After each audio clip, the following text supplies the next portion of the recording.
Serial killer logic is a big part of procrastination. In Crime and Punishment, the character of Raskolnikov manages to justify the murder of an old woman who had been exploiting the poor. Hiding an axe in his coat, he knocks on her door and does some chopping. But he didn't know that the old woman's innocent sister would also be there. While it took time to justify the murder of the first old woman, the second, much quicker. I mean, he can't go to prison for this, right? What's one more? Now here's how this ties to procrastination. When he showed up, he only thought he was going to kill one person, but the first one did the justification for the second. A very slippery slope.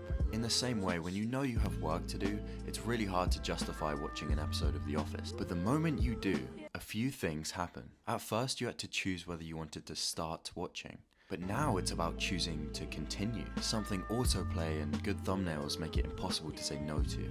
But the second, more interesting thing happens after you repeat this a couple times. In Atomic Habits by James Clear, he mentions how at one point you probably had to remember to turn off the light switch. But now when you leave a room, it's just something you do. And this is because your brain is so busy. At any chance it gets, it will hand off tasks to the subconscious, freeing up space to plan what you're going to do today or think about something embarrassing you did.